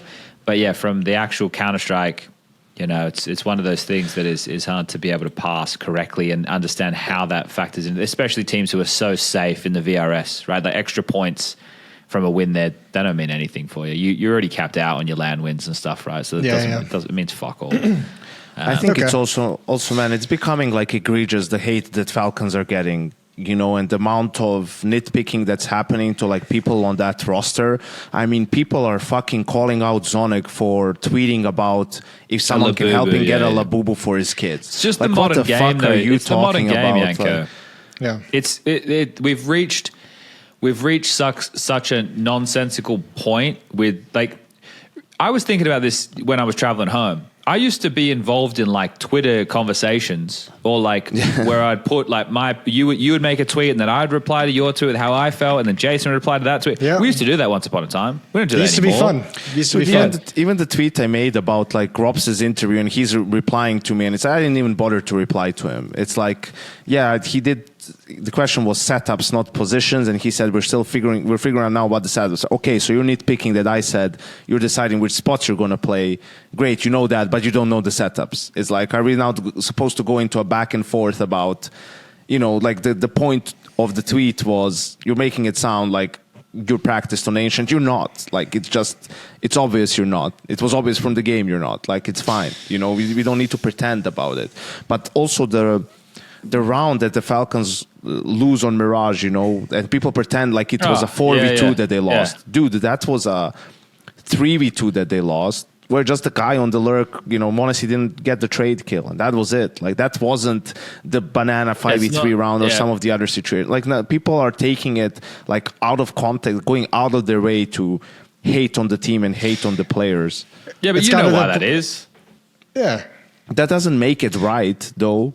Does it? Yeah, but we live in that world, Yanko. We live in this world, and this is the way it goes. It's also the next level, the fucking next layer of that is it's also like the memes of that kind of shit just get so much interaction that now you're like incentivized and motivated to make more memes and make a big joke out of that, because that's an easy way to get some hits. We should Don do that. Falcons fucking suck, man. We had Don Hassey, right? Now we have 100 of them. Yeah, I get it. That's what Twitter is in the modern day. It's not about like any substance. It's about what is the most outrageous thing that's going to get clicks and just have some form of a dialogue in that short form moment, right? And people aren't even doing the outrage like Duncan does the outrage. At least put some effort into your outrage. Yeah, Duncan's got some art in his outrage. Yeah, this outrage is like a flash in the pan. It's like, okay, that's it, right? So. But that's just the modern game. Like, that's the way it is. And we've always got to remind ourselves there's always a younger audience coming through. I'm not saying that we're getting younger and younger, but there's always a fresh, right? We're replenishing the 16, 18, 20-year-old types, and they're of a completely different generation to us. The way that they enjoy things and the way that they interact with these social media platforms and everything like that. So the stuff that you're seeing, like, it is dissuading, unless you want to play that game of the social media that way. You don't really want to be a part of it. But if you're not a part of it, then you feel like you're missing out on the constant news cycle and missing like certain things like slipping through the cracks and stuff and not seeing this in the vlog or not seeing that. So it is a tough balance to have to strike in the modern day. But I also think that it's driven players, I think, as well, away from using social media as much as maybe what they would have maybe 6 years ago type thing. I mean, part of the fun of like early esports was how interactive the community was able to be with the professional scene, right? And as things get bigger in scale and scope and more professional, there was always going to be a barrier there, but the barrier is just getting bigger than it needs to be because on this side of the coin, it's not worth the interaction, you know, like for the people working in the industry, it's just not worth the headache, the concern, the anxiety, the anger, the annoyance. Like it's just, you just have to take the step away from it. It's just crazy. crazy. Who else is catching some shit is old Uncle Chop for some of him his stuff these days. Yeah, I saw a couple of bloopers. Chopper, yeah, I saw a couple of those. I mean, whatever, but it's more their T sides have been shit. Like, I mean, they picked Dust2 multiple times, and their T sides are just bad. Just bad. Their ideas are lacking, right? It doesn't feel like they have more options in rounds. It feels that their options are quite limited. But the thing which is the most concerning to me, and I was watching the Spirit game earlier today against Falcons on Nuke, they had like a 5v3 advantage that they just squandered in a way that it doesn't make any sense. Like, Zwei dies on the fade of the squeaky door smoke. He's the first death. Now it's 4v3. Then Tania just meanders out ramp, not like hard clearing anything, dies. Now they're in a 3v3. And I get it. You're searching for info, but you're not doing anything. Like, you were better off grouping up in 5 and just trading into one of the sites together. There's just certain things. It's like, I don't know what's happening. They look out of sorts. I don't even think Donk in hard carry mode could fucking save him out. These pieces they have added now might be better on paper in terms of output that's available, but they're not as dependable. They're a worse team than they were 6 months ago. Yeah. And they won 2 events to start this season. And that was with Zwei, just Zontics instead of Tania. Yeah. It's only their third event with Tania. I think they're in that like shell-shocked mode where they're amazed that these changes have made them this much worse, and like they can't quite believe it yet. You know, like they haven't hit the acceptance stage. They need to accept the situation that they're in. Don't to 100 Thieves. I can't believe you took it there. I can't believe you're I'm you're doing trying the to outrage stuff. Sorry, Jason. You wanted the clicks. You wanted the clicks. I do want the clicks. Perfect. Dude, I don't know what's going wrong with this team. Like it's so weird to watch this utter collapse. Because it is, you know, like it is, we always know that there's like a payment, a balance that you strike when you go get the more talented players, the more skilled players. I think Falcons is going through this as well. You lose some element of someone who thought team first Counter-Strike versus kind of individual first Counter-Strike is usually how that kind of plays out. But I don't know if I've never seen like an upgrade like this, like go south so fast, like so extreme. 2 rookies, right? Because Zwei and Tania, regardless of the output we saw from Tania in the heroic jersey, this is both of their first time at this caliber of competition throughout 2025. Zwei puts himself on the map as being the best of a bad bunch in Namiga, and then Tania puts himself on being a carry that nobody expected him to be because there was no expectation of said player. He literally was picked up because Nilo wasn't ready to go for whatever reason in heroic. And then he turns heads and he looked great. Like, he had some moments where it's like, this guy is fucking class. But in this team, for whatever, it's got to be with their overall approach. Their overall approach to the game is not something that these 2 new guys are being able to acclimatize to easily, right? Because then it's not like they're bad players. They're just not experienced players. But it doesn't even feel like they're losing out on that. It just feels like the decision-making tree that is being presented to them is so clunky that they're just I don't know, nothing seems to click. Nothing's working over there, man. Like, and I hope I'm wrong. I want them to be a good team. I fucking love watching Donk play CS, but at the moment it's just like, ugh. Like, they're meant to be a top 5 team. Yeah. I think they're barely there at the moment. Right? It'd be ITES doesn't feel like top 5. Yeah, it's usually you put them there because they have Donk. Yeah. You know, like that's why they always have a chance. But what they're putting out there compared to Mouse, Falcons, FURIA, Vitality, it's not the same. Yeah, it's not as comprehensive. It's lacking in a few key areas for sure. But that's the same with some other names. Like MongolZ, the Senzu thing, I think is... People were there was a sentiment around the MongolZ that was like, oh yeah, but it's not like the other 4 forgot how to play CS or anything. It's like, no, but it's not like just plugging a new guy in to then work with a team. It's just like, and I understand that this is probably one of the quote unquote like freest teams in terms of being able to have their individuals bail them out with big multis, but it doesn't just happen overnight that you can just add a player to a roster and it's going to work. And this is one that they didn't even know was going to happen. Well, here's the thing. I think I was positively surprised by Controlez and their performance in Chengdu, right? How they made playoffs, overachievement. It's a first tournament of this sort. They beat Spirit in the lower bracket, and they arguably might have not have lost the Astralis game if they had Mara there. I mean, they didn't have Mara for those first couple of days, right? And he's just such a big presence for that team, especially in games with timeouts. I think he does a great job of just taking them and making adjustments during games. But the problem is they were, it took all of that and Senzu for them to be in the conversation about potentially being a contender, right? And with losing that piece, you can't expect them to be a contender. I think they'll fall out of the top 5, right? I think they were be already a top 10 on a team. downslide, right? Yeah. Before Senzu left, so now the slide continues. That's the thing. I don't think we will be talking about MongolZ anymore like as a contender team. I still think they'll be a top 10 team, but I think losing Senzu hasn't made them terrible, which is surprising in its own right. But it, I think, has made them unable to beat teams like Vitality, MongolZ, Falcons, at least in the short term, on right? a consistent basis. Yeah. At least in the short term. Based off of like what they do with the player going forward, like they probably set themselves back 3 to 6 months from where they were, depending on the prospect or piece that they can get eventually, right? Because I don't imagine they stay with this guy. Maybe they do. Maybe I'm wrong. But maybe there is another name that they're able to pull out. He's got a chance to play himself into the lineup, You got your best opportunity you might get. But just considering it came to a surprise for them as well, I imagine. They've been on the team together for over 2 years with Senzu.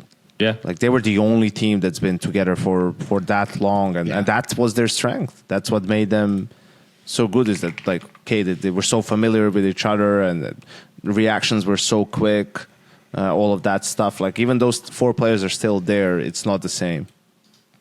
It's not completely changed, but it's not the same. They can knock Spirit out of the in Hong Kong today. Yeah, this is the thing. This question goes: how bad does it really get for Spirit? That's the question, right? Like, can always get worse. Exactly, right? And then their last events will just be getting blown out by MongolZ in a couple of games, and then having to go into the major. And it's like, okay, you're going to get a couple more opportunities at the major because it'll be Swiss, but it'll be best of ones then. I don't know if that's going to favor you in those opening forays. So, yeah, it's not looking good for quite a few names at the moment. Unfortunately, no. It's been a really ugly kind of fizzle out in this stretch of the year for a few big name lineups. I think that's why the way I would look at this Rivals tournament has different meaning for different teams, right? And I think they have different goals. For example, I think for FURIA, you don't want to get blown out by Vitality tomorrow, right? Like it's not a problem if you lose to them, but it has to be a competitive game, right? Like you have to see that, okay, that wasn't a one-off, and you have to build that confidence. I think for Vitality, it's probably the worst for them if they don't win the event. I think they need this event win the most.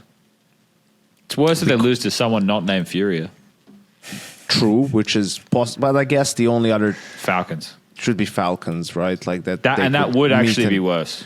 And that would be worse because they could meet them in the playoffs, and then losing to them in the playoffs, and you lost to FURIA, and you lost to blah blah blah blah. So many. You lost to all the other contender teams in the last 2 tournaments that you played in.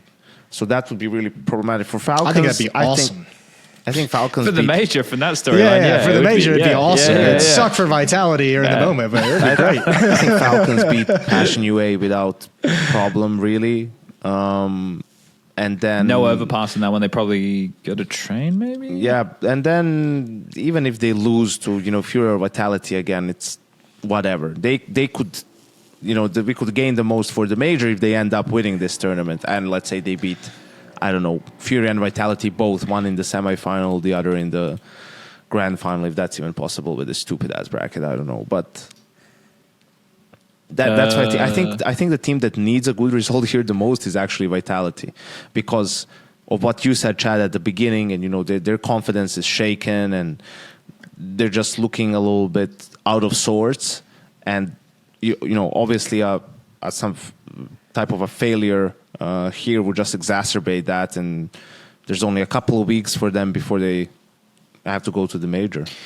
Yeah, the more that they get in their head about it, the worse it can go. But I do still, part of me, hope that what Jason's talking about with a rope-a-dope or some kind of plan exists, and then they pull off the mask at the major, guess what, bitches? We're fucking here. And they're just hammering everybody 13-5 again. That would be sick too. But I don't think so. I think that downloaded your ancient, bitch. Let's play it again. They're at a point of diversity with adversity, within the roster that needs to be solved, and they're doing it live as we all watch and go, well, can they pull it together for the major, right? That's the question. And again, will heavily depend on the bracket. Did Astralis move the needle for anybody? They made the playoffs. No. Okay. No. Well, it's hard to off of Vitality. I know, but it's hard to move the needle when then Hooksy comes out and has his interview with a statement that's 100% accurate, but you just realize what he feels the sense of the team is, and that was and you before feel he played, though. I think he made those comments, Jason. Yeah, but it doesn't change the fact that he's obviously feeling really fucking beleaguered as an IGL with multiple players going in and out and taking an event off here and taking an event off there, and maybe coming back at the end of the year with Stown not knowing what the fuck's going on there. Just as a reference, he said hard to create stability in a team where people are going in and out of the door all the time. So that feels frustrating. Not to mention, it's not like the I don't know, I already had my little excitement over Astralis when Hooksy first joined, and then that got dashed pretty quickly. So yeah, maybe they're having an uptick, but I think we've kind of figured out what the ceiling of this team is going to be with this current lineup, or how high they can go. Probably same for NaVi, right? For them to bomb out is very upsetting. I was just looking at this too. It's weird that we're coming up to another major and there's nothing interesting really to talk about with NaVi, with Astralis, with FaZe, Liquid iffy. FaZe is gross. But even G2 is interesting to talk about, but nothing really new. Haven't seen much coming out of that camp recently. So I don't know. It feels like these big name orgs that we've had at the peak of Counter-Strike for the past 4 years, some of that, a lot of them are really struggling at this point. But for me, there's a swell of a moment where maybe, for a G2, it could all, again, at any given Sunday shit where it could click and it's they can beat, because they can, right? The roster has the ability to do that. It's just, will they? And no signs at the moment point to that as a guarantee. I haven't, answer for you, Jason, why that's the case, or actually a question that will provide the answer. Okay. Do you think that FaZe Clan and NaVi going into next year have the same rosters? Oh. NaVi, no. FaZe Clan, probably. FaZe, hopefully they don't, but they probably will have something very similar to it. I don't see them switching up just as Twist just came into this roster. Well, the only ones you'd be replacing would be Jacob and Jacob. Brokey. I think FaZe might be the same, but I think NaVi is going to be different, surely.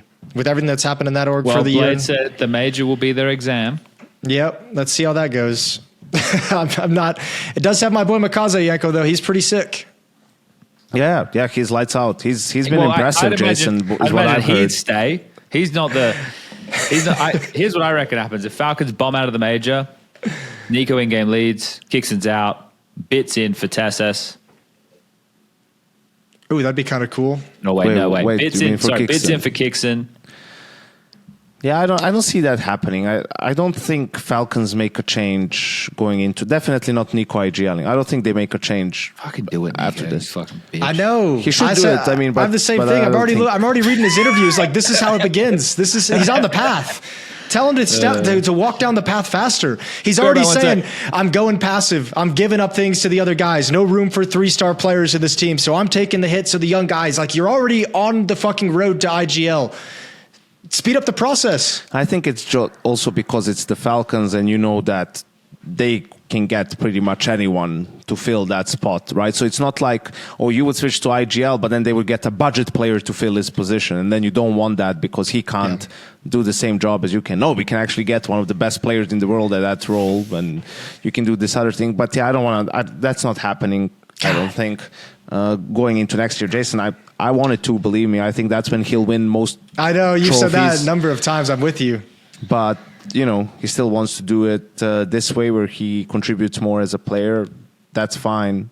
But yeah, I don't think they make any changes, man. They've been better with each tournament that they've played. Like, they've been improving throughout the season, and we're only talking about 4 months of play. We're not talking about that they've had a ton of time. I mean, that's what makes it so frustrating sometimes when I watch them play, because I want them to be good too, because this team would be awesome if they were really good. But like, it is just those boneheaded, like knucklehead mistakes that just the fundamental things that just kind of, those are the killers right now for Falcons. They've brought it down. They've been better at that. They're improving. In Chengdu, pistols are better. I mean, they're the best ancient team in the world, man. Like, how many, what do people want in terms of, their Inferno is the problem because it's targeted by all the other, Vitality, Furia, Mouse can all beat them on Inferno. Like, that's the problem in a best of 3. But and against Vitality and Furia, they don't get ancient. So that's a problem they have in those series against other contenders is your Inferno has to get a little bit better, and whatever it is that you're going to pick has to be strong. Maps have to get better. And they have other good maps. I mean, their nuke is solid. They tried Mirage against Furia, didn't work out. But, I think they'll figure all that out soon enough. What were we even talking about? Yeah, we're talking about FaZe and NaVi. Yeah, just some big name teams. Bro, I mean, this whole thing about keeping Jacob over Rain is just so silly, especially when you take into account how they played at Pro League. Whatever, I think that FaZe made a mistake. And what they'll do moving forward, I don't know, because now you either walk back or talk about Jacob and that he's like really good and one for the future, and then you replace him, or you replace Brokey. I mean, if you feel like, I don't know why necessarily because once he came back from the break and in that tournament with Rain, he played pretty good. But these last 2 tournaments with their full lineup, he's been straight ass. I mean, he was the lowest rated player of Chengdu or something. And do you really go back to benching him again and I mean, just show that level of disorganization? Well, I mean, you don't bench him temporarily again. Yeah, you'd have to you just move on from him at that point. Yeah. I mean, I don't know. FaZe, is there a world in which FaZe? Okay, this is going to feel crazy, but I'm just looking at this and I feel like I shouldn't be saying it out loud, but I'm going to say it out loud. It feels like there's a world where FaZe might have some issues making it out of stage 1 of the major. With best of ones, it's not impossible, but I was going to say there's a higher chance of that happening than them making playoffs. Oh shit. Okay, so it's not that what I said wasn't that crazy. It felt crazy. No, I think there's a couple of names there that are definitely in best of ones, teams they can trip up on for sure. You would hope that the safety net of the best of 3s would get them through a lot of those games, but with how MR12 plays out, maybe not, and with some of the blunders that they can make, they definitely don't look where they need to be. Right? They have the extended break from Chengdu, so they get an extra little bit of time to recalibrate before getting into practice, I'd imagine. This is the thing, though. Twist and Frozen can win against some of these names in stage 1 on their own. Sure. Right? Like a massive 30 bomb performance from either of them in those games is probably enough to sneak it past the keeper. So I don't think it's super crazy. It is possible. I don't know if they make it out of stage 2. I mean, I just look at this and I'm like, there's 3 teams I think that could in stage 1 that could give FaZe a lot of trouble. There's probably 3 or 4 teams that if everything was going right on that day could give them a lot of trouble as well. You know what I mean? There's just enough of a situation to put that doubt in your head that they can make it through. I'll be honest with you, when I look at this, it's Legacy, Bait, and this might be the craziest. The FlyQuest, it felt like a team when I watched them the other day with some of the improvements that they had that could give FaZe a little bit of trouble if they had a good day. You know what I mean? I'm looking at stage 2 right now, and I'm saying to myself, if you don't confidently think that FaZe could beat 3D Max, you're in a bit of strife. And I can't confidently say that. Here's what I would love to happen. They make it through stage 1, but just by the seat of their pants, right? Then 2-2 game, stage 2. Ooh. Liquid versus FaZe. Oh, I'm so into it. Bring it all full circle. And the final round is a 1v1 between Twist and Unleash. If we were scripting Counter-Strike, that'd have to be it. Again. That that'd have to be it. That would have to be the game to get us through. Yeah, I don't know. I think that there's a lot of not exploring, but like development that can happen throughout the course of the major, where like just if somebody catches a hot hand from one of the earlier stages and can run with that, like they're warmed up on the PCs, they like the environment, you know, the food's good, they're feeling it. Like that's what I think. I know it seems ridiculous, Janko, but you know that's sometimes all it takes. Look good, feel good, play good, man. Yeah, there you go. I would love it if we just get like, you know, a story that we can follow that is its own microcosm. You know, are they a team that's going to do well as we move into next year? Probably not, and not like a legacy angle, right? Like one of the names that you mentioned there, Jason, where it's a bunch of like big organizations that maybe we can't find a good reason to get behind, but at the major, everything just aligns. Because here's the thing, we still have to have 8 teams in the playoffs. Right, maybe we can only confidently say like there's 4 names, but after that, there's still going to be a field of like 8 to 10 teams to fill out those other 4 spots. And if FaZe somehow make it there, we get to bring back the FaZe playoff conversation. Exactly, I'm so fucking shit. jacked up for that. I love it. Oh, I've been doing it for years. Low hanging fruit in that. I think it's also just you're always going to have. We had pain last time around, right? Even FaZe was a surprise in Austin to some extent. Like there's always a team that sneaks their way in, overperformance because of best of ones, and then they get, you know, like someone screws up, and then you have a 2-1 game where Pain is playing Virtus Pro, right? And one of those 2 teams is in the playoffs, and on the other side, you had in the same game Vitality play Mouse. So just how the cookie crumbles. With Spirit sucking and MongolZ missing Senzu, is Aurora the 5th best team in the world? Are they a top 5 team now? Here's the thing. Hold up. If that question is curious, do you think it's a loaded question, Jason? I just realized. Does Spirit lose to Aurora if they play, or does Aurora beat Spirit if they play? Can you say that? I think at the moment, Aurora, after watching them at Bucharest, I think actually they sucked for most of Bucharest too. I couldn't say with certainty, but I would take Aurora to beat Spirit at this point. I just like this ambiguity. Spirit's ass. Oh, really? Okay. I just like this ambiguity at the moment because there's so many question marks about how this stuff is going to interlink. I don't know how much, Chad, you might have touched on PGL Bucharest when it was going on, but Aurora looked absolutely horrible pretty much the entire way through. I don't think they did any of their games.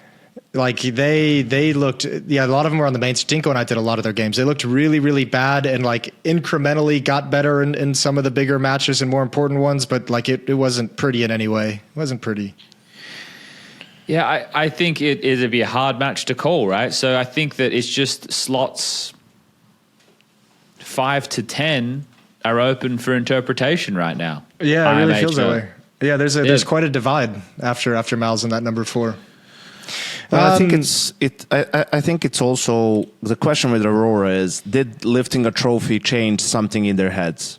You know? Yeah. Like will they have that mental Probably just change? the relief of getting it done, right? Yeah, and also having multiple weeks to prepare for the major, right? They start in stage 2, but they haven't played in Chengdu, so they already had a couple of weeks, you know, to just rest, come up with things, and, you know, probably a boot camp before the major. But the big part was just also the emotional aspect of it. They're so prone to tilt, and they don't do a good job of picking each other up when things start going bad. Like the belief in the win just doesn't seem to be there, and hopefully getting a win and going all the way will sort of show them, all right, like we can actually do this. And they had that crazy game against, was it Gamer Legion, where they just absolutely stomped them. Let me see, I think it was Gamer Legion.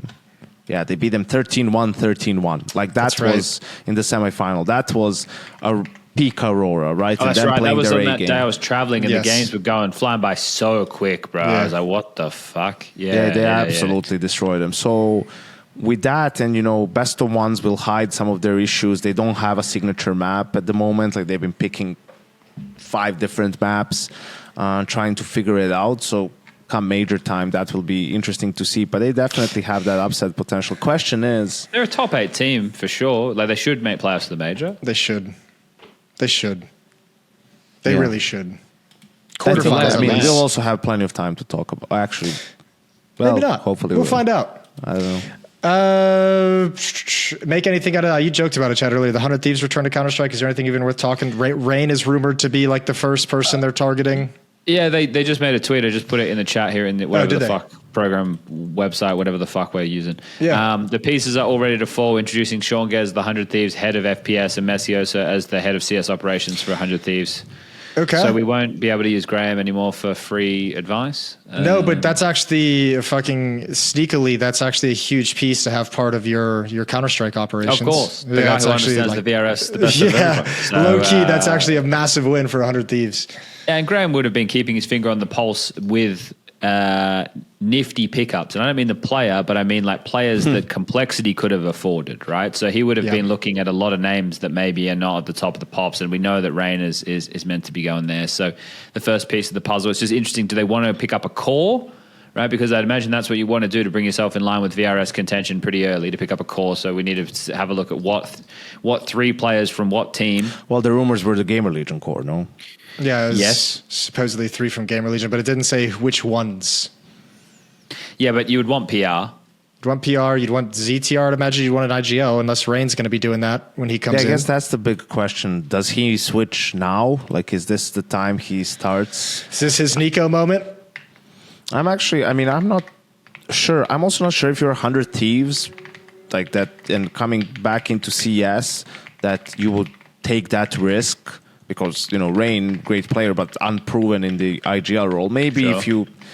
if you do go with it, but then have someone as backup, or you just do it for a season, and I don't know. It's a bit strange. I wouldn't be surprised if he doesn't IGL on this 100 Thieves team.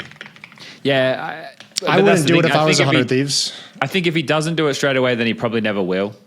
Ooh, think so?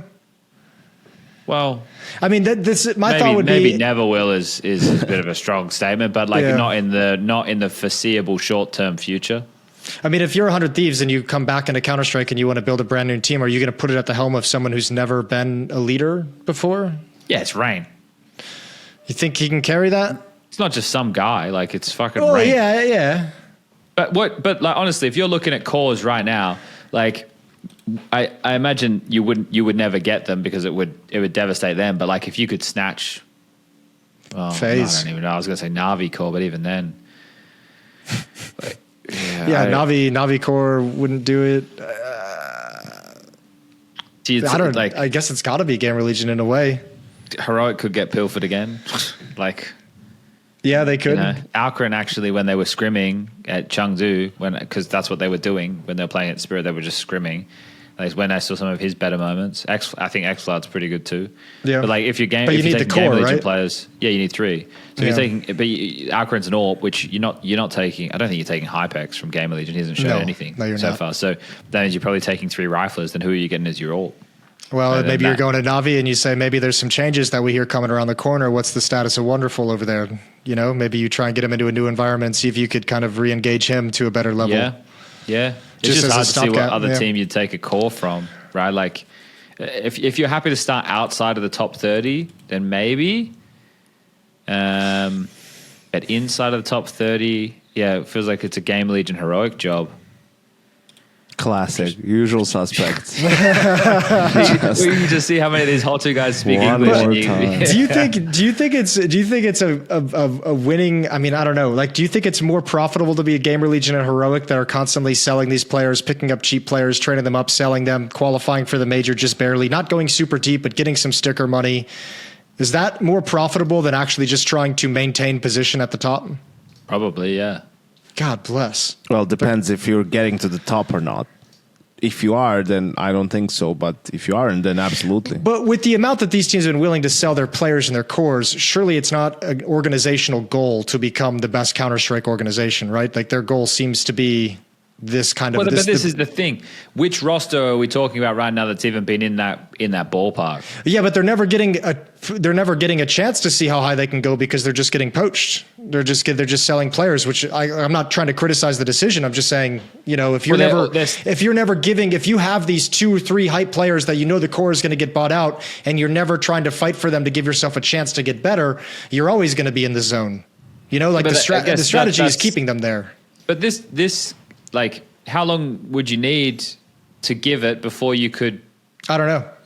That's the thing. Like, do you give it a year? Do you give it 2 years? Do you build for 2 years? Like, there's a certain amount of money that's getting offered that you probably can't turn down if you're a gamer legend, right? Like, just for the books. Like, I can't, guys, I'm sorry, I can't go and take this to the shareholders or whoever and say, we just turned down fucking $500,000 for this player. Yeah. It's like, you got to do it. You got to take it, right? And, you know, you qualify for the major, you're in the ballpark. As long as you're in the cycle, that's where you need to be.